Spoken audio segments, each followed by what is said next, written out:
পরীক্ষা দেয়, কেউ ধৈর্যের পরীক্ষা দেয়, কেউ শুকরের পরীক্ষা দেয়। যার কাছে টাকা পয়সা ধন দৌলত বেশি সে শুকরের পরীক্ষা দিচ্ছে, যার কাছে কম সে ধৈর্যের পরীক্ষা দিচ্ছে। মনে রাখেন, ধৈর্যের পরীক্ষা শুকরের পরীক্ষার চেয়ে অপেক্ষাকৃত অনেক সহজ, অপেক্ষাকৃত অনেক সহজ। টাকা পয়সা যখন উম্মতের কাছে এসেছে, যেই উম্মত আগে 2 দিরহাম দেখে নাই, সেই উম্মত যখন 500-600 বছর পরে একটা কবিতার জন্য 40,000 স্বর্ণ মুদ্রা গিফট করা শুরু করে, টাকা বেশি এসে গেছে না? জড়বাদিতা যখন পেয়ে বসেছে, উম্মতের অন্তর থেকে আমার নবীর ইশক আদব যাওয়া শুরু করেছে। উম্মতের আইমায়ে কেরাম মিলাদুন নবী নামক এক আযীম গিফট উম্মতকে দান করেছে, যাতে উম্মতের এই যে দ্বীনের ঈমানের মেইন রুল যেন প্রত্যেক বছর আমরা রিমাইন্ড করাতে পারি, রিনিউ করাতে পারি। আমি মূল যে জায়গা থেকে এসেছি, হে যুবক, আমি কলেজে যাই, ইউনিভার্সিটিতে যাই, উদ্দেশ্য সুন্দর জীবন। আমি তোমাকে বলছি, আমি আপনাকে বলছি, আমি মা বাবাকে বলছি, আপনি যদি চান আপনার সন্তানের সুন্দর জীবন, তো মাথায় রাখবেন, যেই ব্যক্তির জীবনে পরকাল প্রায়োরিটি লিস্টে থাকবে না, পরকাল আগে থাকবে না, সেই ব্যক্তি, সেই জাতি দুনিয়া উল্টে গেলেও শান্তির মুখ দেখবে না। মানুষ ওয়েস্টার্ন কান্ট্রিতে টাকা পয়সা এসেছে, আমেরিকান কান্ট্রিতে টাকা পয়সা এসেছে, পুলিশের চাকরি করেছি বিদায় আমি সমাজকে খুব কাছ থেকে দেখা সুযোগ পেয়েছে। কল্পনাও করতে পারবে না মানুষ কি হাহাকার অবস্থার মধ্যে রয়েছে। এমন এমন পাপ, এমন এমন অবস্থা যেটা আমি আপনাদেরকে বলে বোঝাতে পারবো না। মা জানে না স্বামী কোথায়, স্বামী জানে না সন্তান কোথায়। ঘরের মেয়ে, 13 বছরের মেয়ে যখন মাগরিবের পরে 7টার পরে বের হয়ে যায় বাসা থেকে আরেকজনের হাত ধরে, মার সাধ্য নাই মাকে মেয়েকে স্টপ করে। কেন? কারণ আপনি একটা ছেড়েছেন, একটা রেখেছেন। কোনটা ছেড়ে দিলেন? আমার নবীর আখলাক ছেড়ে দিলেন, আমার নবীর দ্বীন ছেড়ে দিলেন। আমি আজকে কোন ধরনের হেজিটেশন ছাড়া পুরো পৃথিবীর বুকে যেটা বলছি, আমার মুসলিম ভাইরা যদি থেকে থাকেন, আমি বিনয়ের সাথে আপনাদেরকে বলবো, রুহে জমিনের মধ্যে যেই চরিত্র, যেই আদব, যেই ভদ্রতা, যেই সহনশীলতা, যেই উদারতা, যেই জেনারসিটি, যেই সফটনেস, ইন্টিগ্রেশন, মানুষকে সাথে নিয়ে চলা, আমার নবীর দরবার থেকে মুসলিম দূরের কথা, কখনো কোন নন মুসলিম সাহায্যের জন্য এসেছে, আমার নবী সাহায্য দেন নাই, এই ধরনের কথা আমার নবীর জীবনে ঘটে। যখন মানুষ পেয়ে যায়, মানুষ বুঝতে পারে না। আপনার শরীরের মধ্যে আমি যদি জিজ্ঞেস করি, যেমন আমি যদি বলি আপনাকে, আপনার কাছে সবচেয়ে বড় নিয়ামত কি? আপনি বলবেন আপনার নাতি, ছেলে, টাকা, দম, কিন্তু আপনি যদি আপনার চোখের দিকে তাকান, 2 সেকেন্ডের জন্য চোখটা বন্ধ করে একটু হেঁটে যায়, তারপর বুঝতে পারবেন আপনার শরীরের মধ্যে নিয়ামত কোনটা বেশি।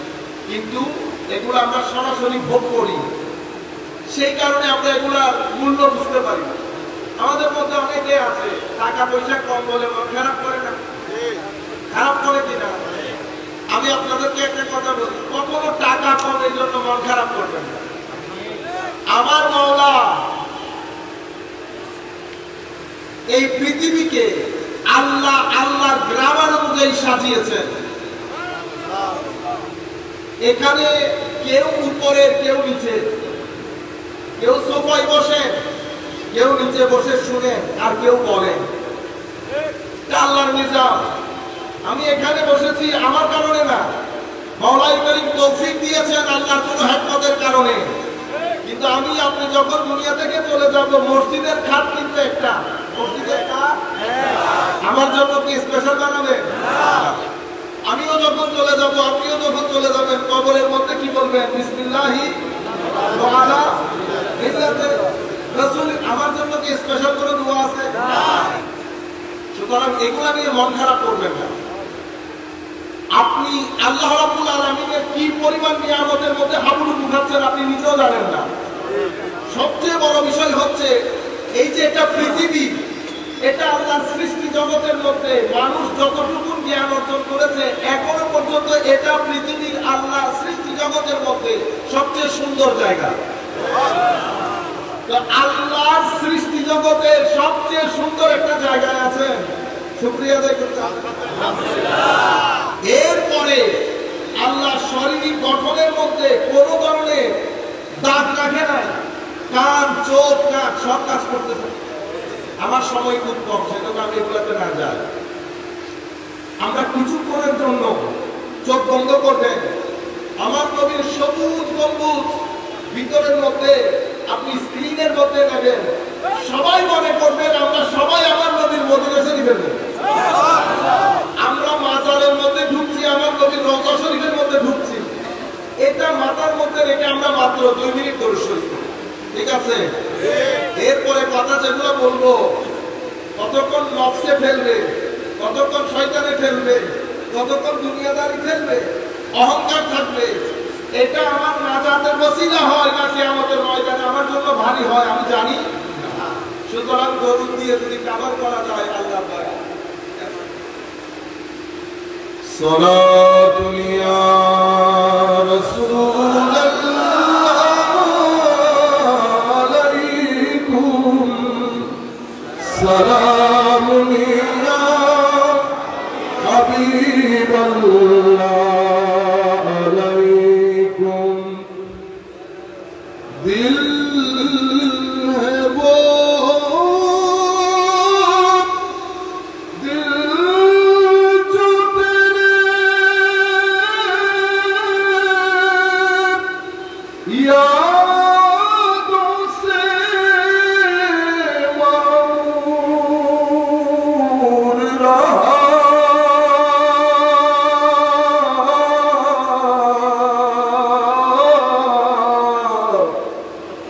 सर है वो सर जो तेरे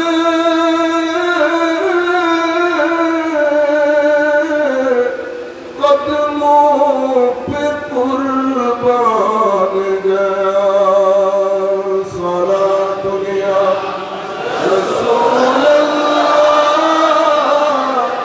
अलैकुम, सलामुन या हबीबल्लाह अलैकुम,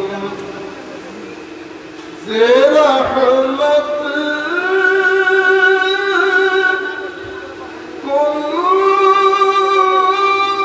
ज़रबर हाले करम या रसूलल्लाह,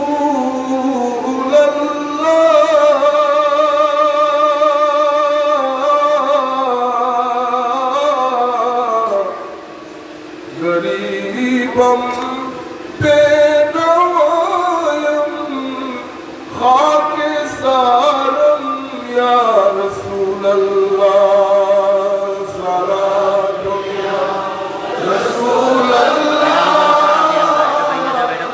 अलैकुम, सलामुन या हबीबल्लाह अलैकुम। बिस्मिल्लाहिर्रहमानिर्रहीम, इन्नल्लाह व मलाइकतहु युसल्लूना अलन नबी, या अय्युहल्लज़ीना आमनू सल्लू अलैहि व सल्लिमू तस्लीमा। व अय्दन क़ाल अल्लाहु सुब्हानहु व तआला, व लकुम फ़ी रसूलिल्लाहि उस्वतुन हसना, सदक़ल्लाहु मौलानाल अज़ीम व सदक़ रसूलुहुन नबियुल हबीबुल करीम, व नहनु अला ज़ालिका लमिनश शाहिदीन व शाकिरीन, रब्बि सल्लि व सल्लिम व बारिक अलैहि। উপস্থিত ঈদে মিলাদুন নবী সাল্লাল্লাহু আলাইহি ওয়াসাল্লাম উদযাপন উপলক্ষে আয়োজিত আজকের এই শানে মুস্তাফা সাল্লাল্লাহু আলাইহি ওয়াসাল্লাম কনফারেন্স 2023-এর সম্মানিত সভাপতি আলহাজ মোহাম্মদ রফিকুল আলম সাহেব, যিনি আহলে সুন্নাত ওয়াল জামাত খাগড়াছড়ি পার্বত্য জেলার সম্মানিত সভাপতি, এতক্ষণ পর্যন্ত যিনি আপনাদেরকে তাকরীর শুনিয়েছেন আমাদের সকলের মাতার তার অত্যন্ত শ্রদ্ধা হুজুর আল্লামা সৈয়দ মোহাম্মদ শামসুদ্দোহা বানী হাফিজাহুল্লাহ মুদাসিরুল আলী সাজ্জাদান শিন দরবারে বালিয়া শরীফ চট্টগ্রাম। আজকের এই অনুষ্ঠানের অন্যতম প্রধান ওয়াইস ডক্টর আল্লামা মোহাম্মদ এনায়েতুল্লাহ বাসী সাহেব, যিনি জৌনপুর দরবারের সম্মানিত পীর সাহেব, স্টেজে উপবিষ্ট আমাদের দরবারে কুতুবদিয়ার সম্মানিত সাহেবজাদা, স্টেজে উপবিষ্ট গণ্যমান্য উলামায়ে কেরাম। আমি সকলের নাম নিতে গেলে আমার সময় এমনিতে শেষ হয়ে গেছে। আমি সকলকে শ্রদ্ধার সাথে স্মরণ করে, স্পেশালি যারা এখানে সমবেত হয়েছেন, দূর দূরান্ত থেকে মানুষজন এসছেন, দীর্ঘক্ষণ পর্যন্ত বসে শুনতেছেন, অনলাইনের মাধ্যমে পৃথিবীর যেই প্রান্ত থেকে আপনারা আমাদেরকে দেখছেন অথবা আমাদের আলোচনা পরবর্তীতে শুনবেন, আমরা সকলের প্রতি সশ্রদ্ধ সালাম রেখে আমাদের আজকের আলোচনা শুরু করছি। আসসালামু আলাইকুম ওয়া রাহমাতুল্লাহি তাআলা ওয়া বারাকাতুহু। সময় যেহেতু একেবারে সংক্ষিপ্ত, আমরা পবিত্র কোরআন থেকে দ্বিতীয় আয়াতের পাঠ তেলাওয়াত করেছি, কিন্তু আমরা চেষ্টা করব নবুয়ত বিষয়টা বোঝানোর জন্য। তার আগে আমি আপনাদেরকে একটা কনসেপচুয়াল ক্লারিটি, আমি একটা জিনিস আপনারা বোঝার জন্য বলছি। শ্রোতা যখন এক ধরনের হয়, বক্তব্য দেওয়াটা সহজ হয়ে যায়। শ্রোতা যখন দুই ধরনের হয়, বক্তব্য একটু কঠিন হয়। কিন্তু শ্রোতা যদি তিন ধরনের হয়ে যায়, তো এর যে কঠিন, রুমে জমিনের মধ্যে তিন ধরনের শ্রোতাকে একটা পাঠকে সন্তুষ্ট করতে যিনি পারতেন, ওনার নাম মুহাম্মদুর রাসূলুল্লাহ সাল্লাল্লাহু আলাইহি ওয়াসাল্লাম। আল্লাহ এই তৌফিক, এই শান, এই মাকাম আল্লাহ আর কাউকেই দান করেন না। আমার নবী ইন্নামাল আমালু বিন্নিয়াত বলেছেন, আমিও বুঝেছি আমার মতো করে, হুজুর বুঝেছেন হুজুরের মতো করে, ইমাম শাফেঈ বুঝেছেন ইমাম শাফেঈর মতো করে। কেউ সমুদ্র বয়ে দিয়েছে হাদিসের একটা অংশকে ঘিরে, কিন্তু আমার নবী ইন্নামাল আমালু বিন্নিয়াত বলেছেন, হয়ে গেছে। আপনারা বুঝতে পেরেছেন? শ্রোতা, আমি এটা আমাদের জানা দরকার। শ্রোতা সাধারণত তিন ধরনের হয়। ইমাম গাজালির ভাষায় যদি বলি, ইমাম গাজালি বলেছেন আসহাবুন নাস, মানে একেবারে সাধারণ শ্রোতা, যাদেরকে আপনি জান্নাতের কথা, জাহান্নামের কথা, আল্লাহর নাজ নেয়ামতের কথা এতটুকু বললেই তাদের জন্য যথেষ্ট। তাদেরকে যদি আমরা কোরআন ও সুন্নাহর নিগুড় রহস্য নিয়ে বলি, সংকট তৈরি হবে। কি তৈরি হবে? সংকট। আবার কিছু শ্রোতা আছে, এদেরকে বলে আসহাবুল আকল। এরা বড় আকলওয়ালা, আলেম, এডুকেটেড, শিক্ষিত শ্রেণী। এদেরকে যদি আমরা সাধারণ মানুষজনের মতো করে বুঝাই, সংকট তৈরি হবে। কেন? কারণ আমি এক প্রশ্নের উত্তর দিতে গিয়ে 10 প্রশ্ন তার ভিতরে সৃষ্টি করে দেব। 10 প্রশ্ন সৃষ্টি করে দেব। এখন উত্তর দিয়েছি একটা, প্রশ্ন তৈরি করে দিয়েছি 10টা। খতরনাক হয়ে গেছে না তালিবানের জন্য? এদেরকে বলে আসহাবুল আকল। এদেরকে কিভাবে ডিল করব মাওলা? তো আমার আল্লাহ পবিত্র কোরআনে তাদেরকে ডিল করার জন্য আল্লাহ রাব্বুল আলামিন পৃথিবীর কিছু নিদর্শনের কথা বলেছেন। যেমন আল্লাহর আয়াত, আয়াত কোরআন শরীফের আয়াত ও আয়াত, আসমানও আয়াত, জমিনও আয়াত, সমুদ্র আয়াত, খাগড়াছড়ির সৌন্দর্য আয়াত। আমি যদি খাগড়াছড়ির পাহাড় দেখিয়ে আপনাকে বলি, ভাইজান দেখেন এটা আমার দাদা বানিয়েছে, বিশ্বাস করবে কেউ? যারা আল্লাহকে স্বীকার করে না, আমার এই পিস ভাইয়েরা, বিশ্বাস করবে কোনোদিন? কেন? কারণ সবার মাথার ভিতরে আছে এরকম মহান জিনিস কোন মহান সত্তা ছাড়া বানাতে পারবে না। কিন্তু আমি যদি বলি ভাইজান এই স্টেজ আল্লাহ বানিয়েছেন, কেউ বিশ্বাস করবে? কেন? ওই সুরাহার জিনিস আল্লাহ তাআলা। বুঝতে পেরেছেন? তো আমি আপনাদেরকে বোঝাতে চাচ্ছি, কোরআনে পাকের মধ্যে কোরআনের আয়াত ও আয়াত, আর খাগড়াছড়ির সৌন্দর্য আয়াত, দুই আয়াতের মধ্যে ফারাক কি? তো একটা হচ্ছে আয়াতে মানসুখ, আরেকটা হচ্ছে আয়াতে মানতুক, যেটা আমি পড়ি। তো আমি যখন কোরআন শরীফ পড়ব, যিনি সাহিত্য জানেন, যিনি গ্রামার জানেন, যার ভিতরে বিন্দু পরিমাণ জ্ঞান আছে, সেই কোরআনে পাক পড়বে, তার গায়ের লোম দাঁড়াবে, সে পশ্চিমকালেও চিন্তা করবে না কোরআনের সামনে দাঁড়াতে। এই পর্যন্ত পৃথিবীতে যত ব্যক্তি কোরআনের সমালোচনা করার জন্য কোরআন পাঠ করেছে, প্রত্যেক ব্যক্তি প্রায় হাতে গোনা কয়েকজন বাদে প্রায় লোক ইসলাম কবুল করেছে। এটা কোরআনের শান, কোরআন আল্লাহর কালাম। আমি আমাদের কোনো অন্য ধর্মের ভাইরাও যদি থেকে থাকে, আমি বিনয়ের সাথে আপনাদেরকে বলবো, আপনার ধর্মের প্রতি পরিপূর্ণ শ্রদ্ধা রেখে। মানুষ অনেক কিছু করে না, আমরা ম্যাক্স ওয়েবার পড়ি, ডারফেন পড়ি, সিরাজ সক্রেটিস পড়ি, প্লেটো পড়ি, কত কিছু পড়ি, আহমদ সাফা পড়ি, আমাদের ডক্টর শরীফুল্লাহ খান পড়ি, সব পড়ি। সাথে যদি কোরআন শরীফ যদি একবার পড়ে, আমি আপনাকে ধর্ম কবুল করার জন্য করতে বলছি না, মানুষ তো জ্ঞানের জন্য পড়ে। কারণ লুয়ে জমিনের মধ্যে পৃথিবীর কোন কিতাব আপনি পাবেন না যেখানে এক টেবিলের সমস্ত জ্ঞান আপনি অর্জন করতে পারবেন। এই কারণে বলা হয়েছে জালিকাল কিতাব, আল কিতাব, আল কিতাব। তো আল কিতাব বলেছেন কেন আল্লাহ? ইমাম রাজি অসাধারণ তাফসীর করেছেন। তো এটা এমন একটা কিতাব, এটার নাম আল কিতাব। তুমি যদি ফিজিক্সের চ্যানেল দিয়ে কোরআনের দিকে ঢুকো, এটা তোমার মুজিজা মনে হবে। তুমি যদি সোশ্যাল সায়েন্সের দৃষ্টিকোণ থেকে কোরআন দেখো, মুজিজা মনে হবে। তুমি জ্ঞানের যে কোনো শাখা প্রশাখার দৃষ্টিকোণ দিয়ে কোরআনের দিকে নজর দাও, কোরআন তোমার মুজিজা মনে হবে। তুমি মানতে বাধ্য হবে জালিকাল কিতাব লা রাইবা ফি, এটার মধ্যে সন্দেহ না, সংশয় নাই। একটাকে বলে সন্দেহ, আমরা এটাকে বলি আরবিতে শাক, আরেকটাকে বলি রাইব। আরবির মধ্যে ছোট ছোট শব্দ, কিন্তু পার্থক্য আসমান জমিনে। আমি তো সময় কম, ওদিকে ঢুকতে পারতেছি না। আমেরিকান একজন কিছুদিন আগে করোনার সময়কালীন উনি বলছেন, আমি চিন্তা করলাম করোনায় বসে বসে কি করবো, দেখি কোরআনটা পড়ি। এটা নিয়ে এত কথাবার্তা কেন? এটা নিয়ে এত কথাবার্তা কেন? উনি বলছেন, আমি জালিকাল কিতাব লা রাইবা ফি আর আগে যাইতে পারি না। কোরআন আমার ঘুম হারাম করে দিয়েছে। আমি চিন্তা করলাম, এখনো তো কিতাব পড়া শুরু করি নাই, এটা কেমন কিতাব?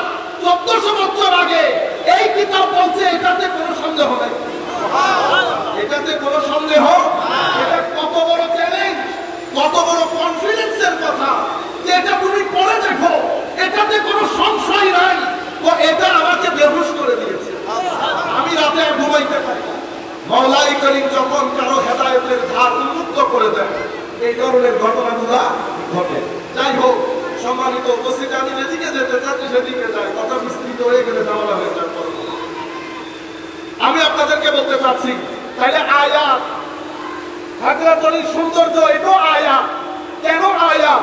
তো এই সৌন্দর্যের জাররা জাররা তোমাকে বুঝাবে যে এই সৌন্দর্যের পেছনে আরেকটা বড় সৌন্দর্য রয়েছে, আরেকটা বড় সৌন্দর্য রয়েছে।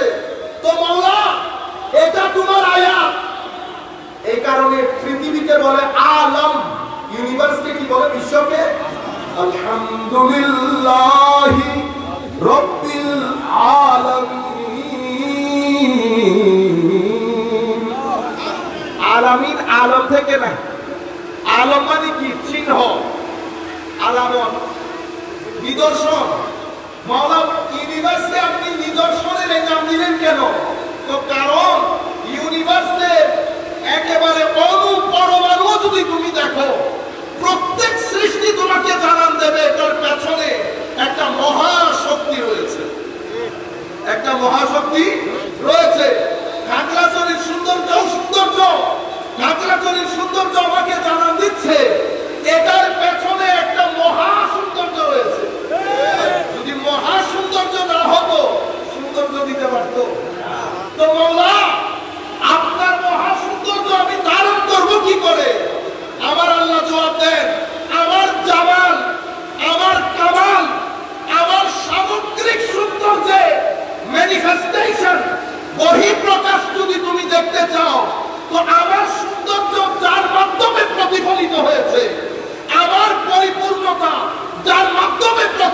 হয়েছে, আমার রং যার মাধ্যমে রঙিন হয়েছে, আমার দয়া যদি তুমি বুঝতে চাও, আমার অনুগ্রহ যদি তুমি বুঝতে চাও, আমি কি পরিমাণ ক্ষমাশীল যদি তুমি বুঝতে চাও, তো রুহে জমিনের মধ্যে একমাত্র সত্তা আমি বানিয়েছি, যাকে বানানোর পরে নামটা আমি নির্ধারণ করে দিয়েছি মুহাম্মদ। এখন আপনি যদি চান মওলা তোমার সৌন্দর্য দেখতে চাই, তো মুহাম্মদ। তোমার কামাল বুঝতে চাই, তো মুহাম্মদ। তোমার বাহা বুঝতে চাই, তো মুহাম্মদ। তোমার করম বুঝতে চাই, তো মুহাম্মদ। তোমার দয়া বুঝতে চাই, তো মুহাম্মদ। মওলা তোমার ক্ষমাশীলতা বুঝতে চাই, তো মুহাম্মদ সাল্লাল্লাহু আলাইহি ওয়াসাল্লাম। আপনারা বুঝতে পেরেছেন? এখন যাকে আমার আল্লাহর দয়ার ম্যানিফেস্টেশন বানিয়েছে, আপনি তাকে আমার মতো বললে বেয়াদবি হবে। আর এটা এমন বেয়াদবি, মা বাবার সাথে বেয়াদবি করলে বেয়াদবি, কিন্তু আমার নবীর এই 64 মধ্যে আমার নবীর সররা বরাবর কারোর সাথে বেয়াদবি হয়ে গেলে ঈমান টানাটানিতে পড়ে যায়, টানাটানিতে পড়ে যায়। কিছু মানুষ এসে আমার নবীকে বলছে, আশহাদু ইন্নাকা রাসূল, আমরা সাক্ষী দিচ্ছি নিশ্চয়ই নিশ্চয়ই আপনি আল্লাহর রাসূল। আমার আল্লাহ বলছেন, হাবিব আমি জানি আপনি আমার রাসূল, আমি এও জানি এরা মিথ্যুক, এরা মিথ্যুক। আমরা এখন একটা গেট দিয়ে আসছি না, বলা কেন মিথ্যুক? আল্লাহ তাদের বাউন্ডারিতে ঢুকেছে, কারণ আশহাদু ইন্নাকা রাসূলুল্লাহ দিনের বাউন্ডারিতে ঢুকেছে। তো গেট দিয়ে যখন ঢুকছে, আমি তখন গেট দিয়ে ঢুকবো, আমাকে আপনি বলবেন না যে হুজুর এসে রুমের মধ্যে আছে। আমি যদি হুজুরের সাথে দেখা করে এদিকে সুদা চলে আসি, আমাকে কি বলবেন আপনারা? আদবের আগে একটা বের লাগাবেন না? এখন আমার নবী বসে আছে ওখানে, আপনি ঢুকতেছেন, কারণ আশহাদু ইন্নাকা রাসূলুল্লাহ, আমি তো সাক্ষী দিছি আপনি রাসূল। ঢুকে যাচ্ছে, আপনাকে বলা হচ্ছে এখানে রাসূলে পাক আছে, ওখানে একটু দেখা করে আসেন। আপনি মাথায় চাকানি মারলেন, দেখা করতে হবে কেন? সাক্ষী দিছি হয় নাই, সাক্ষী দিছি হয় নাই। আপনি সুদা কিন্তু স্টেজে চলে এসেছেন, আমার নবী কিছু বলছে না, কারণ আমার নবী আম্বিয়ায়ে কেরামের তারিখের মধ্যে, আম্বিয়ায়ে কেরামের তারিখের মধ্যে যখনই কোনো নবীর সাথে বেয়াদবি হয়েছে, নবী নিজে তার উত্তর দিয়েছে।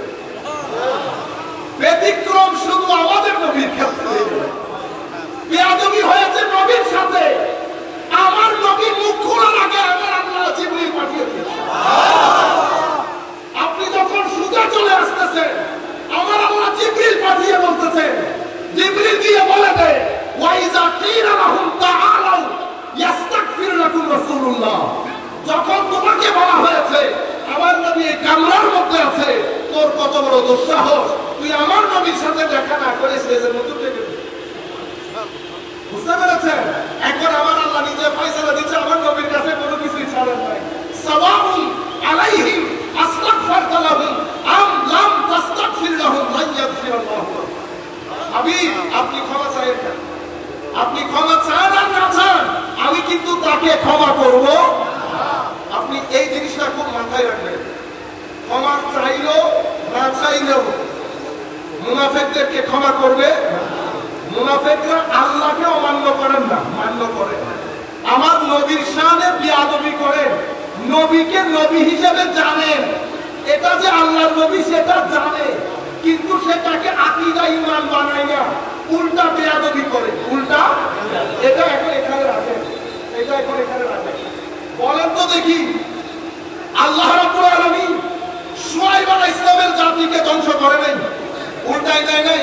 কেন দিয়েছে? ওজনে কম দিত, ওজনে। হযরতে লূত আলাইহিস সালামের জাতি ধ্বংস হয় নাই। ঘটনা যেটা ঘটাইতো সেটা আপনারা জানেন, এখানে ছোট বাচ্চারা আছে, আমি বলতে চাই না। সমস্ত নবীদের উম্মত, মনে রাখেন যুবক, তুমি যেটা মনে করছো যে তুমি ধর্ম বাদ দিয়ে শান্তিতে থাকতে পারবা, আল্লাহর ইজ্জতের কসম করে বলছি যুবক, টাকা পয়সা তোমাকে শান্তি দিবে না। কলেজে যাও, বিশ্ববিদ্যালয়ে যাও, ভালো চাকরি দরকার আছে, কারণ ভালো চাকরি না হলে টাকা পাবা না। টাকা বেঁচে থাকার জন্য দরকার, কিন্তু টাকা শান্তির জন্য দরকার না। শান্তির জন্য ধর্ম, টাকার জন্য শিক্ষা।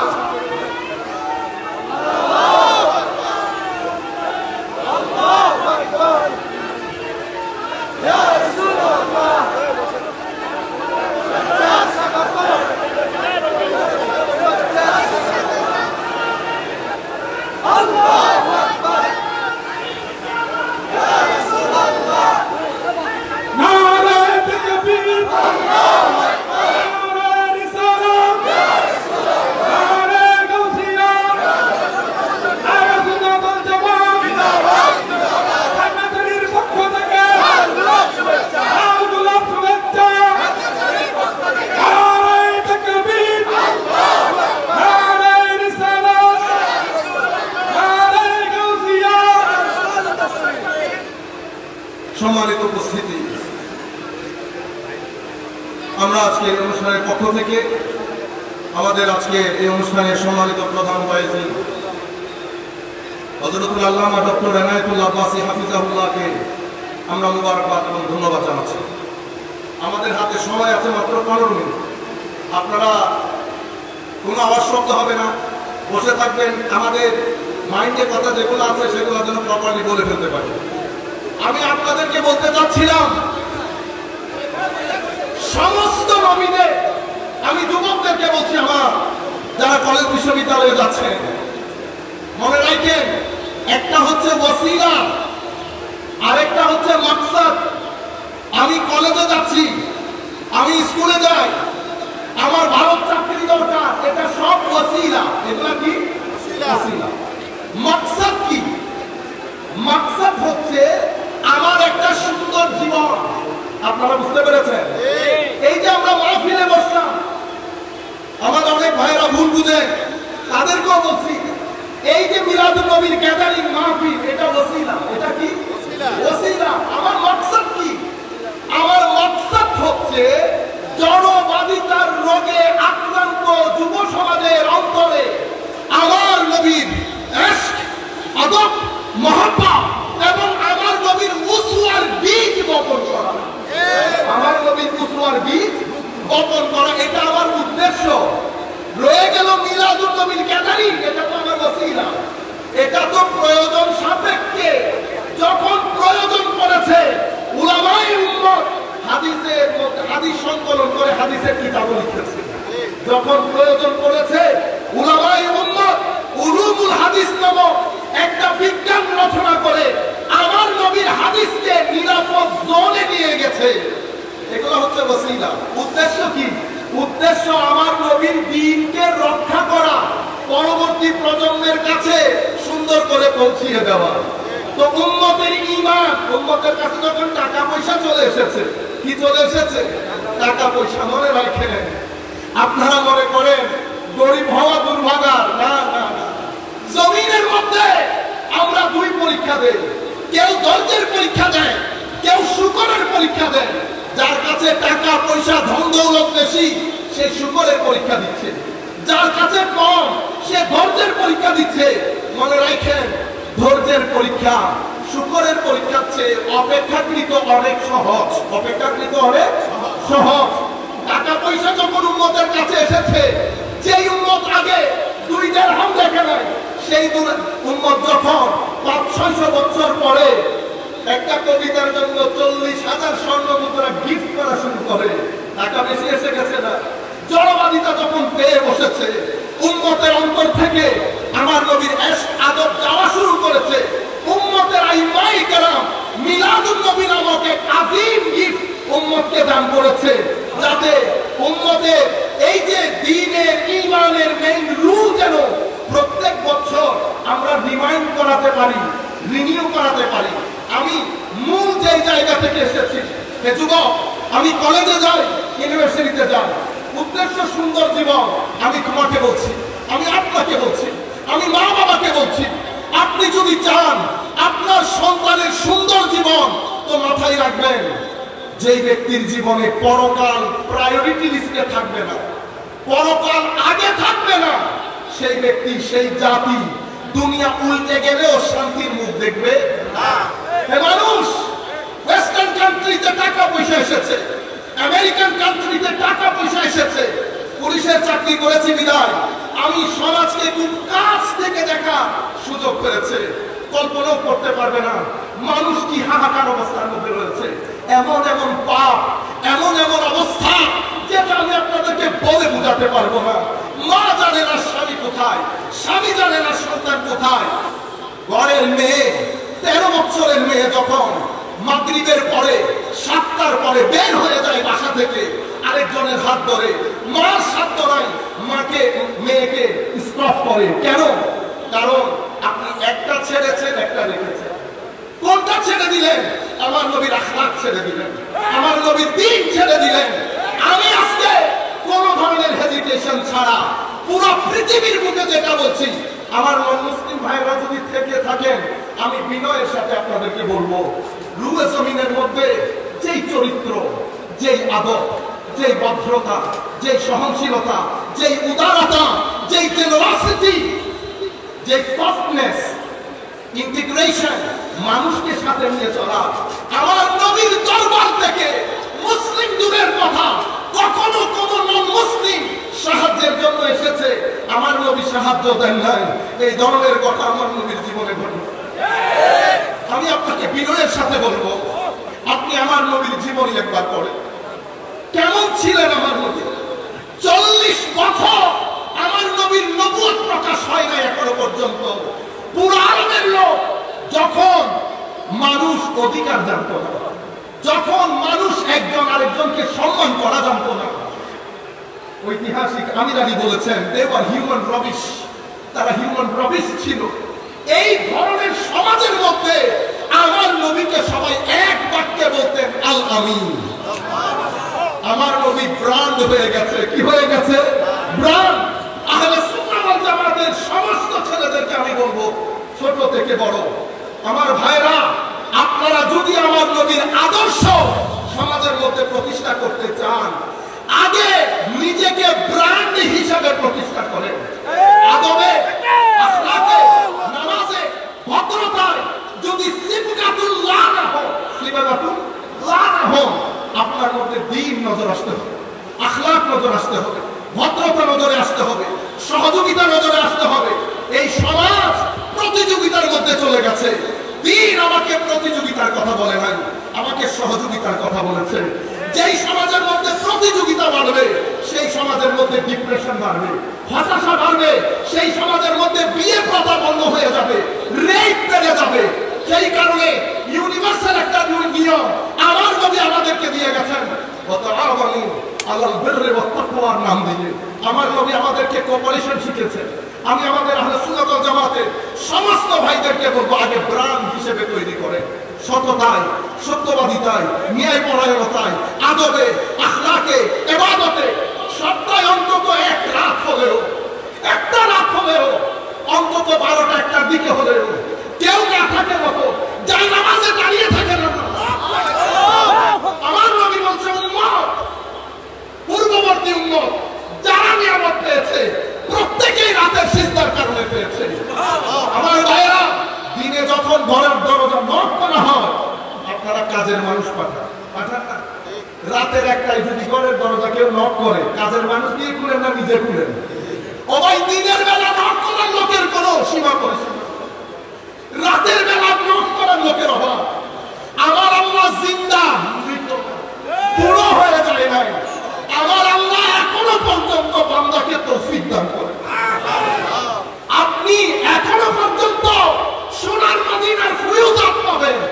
আমার নবী দুনিয়াতে থাকতে ফিজিক্যালি ওজুদ যেভাবে ছিল সেভাবে দান করতেন। দুনিয়া থেকে পর্দা করেছেন। সাদউদ্দিন তাফতাজানিকে যদি জিজ্ঞেস করেন, ক্লাসের মধ্যে সবচেয়ে খারাপ ছাত্র সাদউদ্দিন তাফতাজানি। আজকের দিন পর্যন্ত আমরা বলছি ইমাম সাদউদ্দিন তাফতাজানি পিছনে কে? আমার নবীর ফয়ুজাত, আমার নবীর ফয়জ ও বারাকাত। ব্র্যান্ড হিসেবে তৈরি করেন, উগ্রতা ছেড়ে দিবেন। সমাজ এখন খুব জটিল পরিস্থিতি নিয়ে আমরা পাড়ি দিচ্ছি। আমি এখানে শব্দ যেগুলো ব্যবহার করি, আমার প্রত্যেকটা শব্দ একটা রিঅ্যাকশন তৈরি করবে। আমি যেন আমার ক্ষতি হয়, উম্মতের ক্ষতি হয়, আমার নবীর দ্বীনের হুরমত নষ্ট হয়, এমন কাজ আমি আহলে সুন্নাত ওয়াল জামাতের আমাদের যারা কর্মী বাহিনী আছেন আপনারা করবেন না। সোসাইটি সমাজের মধ্যে সবার সাথে মিলে থাকবেন, সম্মান করবেন, আমার নবীর সিরাত পড়েন, আর সুফিয়ায়ে কেরাম অ্যাটলিস্ট হুজুর গৌসুল আজমের বুনিয়াতুত তালিবিন পড়েন। লেখাপড়া এবং আখলাক এই দুই জিনিস বাদে পৃথিবীতে কোন জাতি সভ্যতা প্রতিষ্ঠা করতে পারে না। পৃথিবীতে সভ্যতা প্রতিষ্ঠা করতে পারবেন যদি জ্ঞান এবং চরিত্র এই দুই জিনিস আপনার হাতে থাকে। কোন মায়ের ছেলে চেয়ার থেকে আপনাকে নামাতে পারবে না।